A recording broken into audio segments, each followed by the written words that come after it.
নমস্কার, আমি দিব্যেন্দু শঙ্কর ভট্টাচার্য, রুদ্র take the action.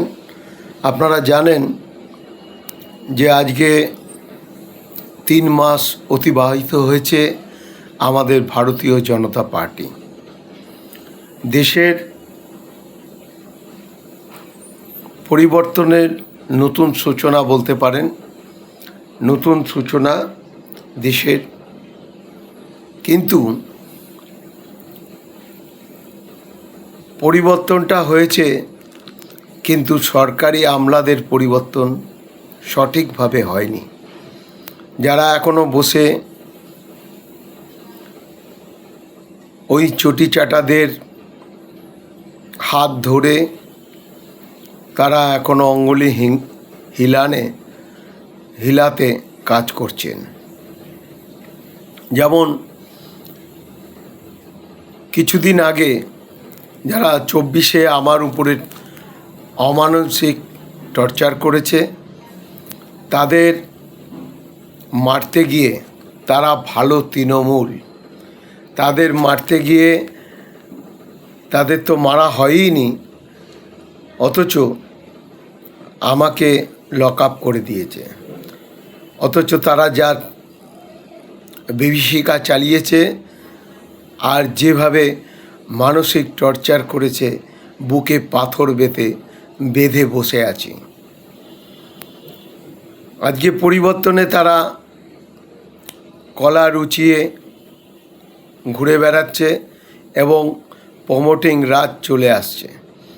ইলেকশনের আগে প্রতিশ্রুতি দিয়ে দেওয়া হয়েছিল প্রত্যেকটা কর্মীকে যারা এইভাবে অত্যাচার করেছে তাদের বিরুদ্ধে রুখে দাঁড়াবার, কিন্তু এখনো পর্যন্ত তার কোনো সুরাহা হয়নি। জানি না আগামীকাল বা আগামী দিন কোনো সুরাহা হবে কি না। হয়তো এর মতো অবস্থায় ভারতীয় জনতা পার্টির ওই ডিম থেরাপি বা বিভিন্ন রকম কাজ করেই হয়তো চলবে। ইতিমধ্যে আমাদের পুলিশ মন্ত্রী শুভেন্দু অধিকারী তথা মুখ্যমন্ত্রী, তিনি থানায় থানায় ঘুরছেন। তাদের সার্ভিসের মেয়াদগুলো কি ফলো করেছেন? যারা এই চটিচাটার ইয়েতে ছিলেন তাদের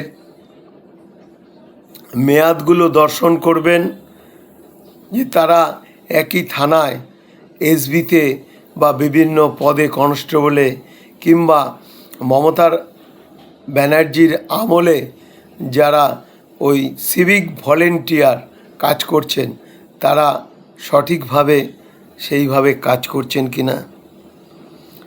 আমার নিজের মোবাইলটা নিয়ে রেখে দিয়েছে, সেই মোবাইলটা দিতে হাতে ছুঁড়ে দিচ্ছে। এটা সাধারণ কর্মী 21,000 টাকা কোনো রকম জোগাড় করে মোবাইলটা কেনার পরে সেই মোবাইলটার যদি ব্যবহার না করতে পারি, তার যদি ওইভাবে ছুঁড়ে ফেলার অধিকার আছে? যদি অধিকার থাকে তাহলে বলবেন। আর বর্দি পড়া অফিসাররা তারা আমার চোখের দিকে তাকিয়ে বলছে, চোখ দুটো বড় শয়তান। আরে তোরা তো শয়তানি করেছিস যখন তোদেরকে রিপোর্ট দিয়েছিলাম, তখন কি তোরা এসেছিস? তখন কি তোরা দেখেছিস যে কি করেছিল, কি বিভীষিকা চালিয়েছিল, কত অত্যাচার করেছিল? আজকে রিপোর্ট দেওয়ার পরেও ইলেকশনের আগে যত দুর্বৃত্তদের রিপোর্ট দিয়েছি, নাম দিয়েছি, একটারও তার কার্যক্রম সঠিক হয়নি। তারপরেও বলছেন যে আমাদের কর্মীরা খারাপ। আর এই ডিম থেরাপি আবার ঘুরে আসতে পারে, কারণ ভালো তৃণমূল আর খারাপ তৃণমূল। তা আপনারা যারা ভারতীয় জনতা পার্টির কর্মী, তারা ভালো তৃণমূল নিয়ে খুব নাচানাচি করছেন। ভবিষ্যৎ কিন্তু আপনাদের অন্ধকার, এটা কিন্তু জেনে রাখবেন। কারণ বিদেশি শক্তি তার উপরে কাজ করছে। বিদেশি শক্তি কিন্তু সুবিধা খুঁজছে। যেমন নেট নিয়ে শুরু করেছিল, ঠিক রাস্তা পেলে আপনাদের পার্টি কিন্তু এক মুহূর্তের জন্য পড়ে যেতে পারে।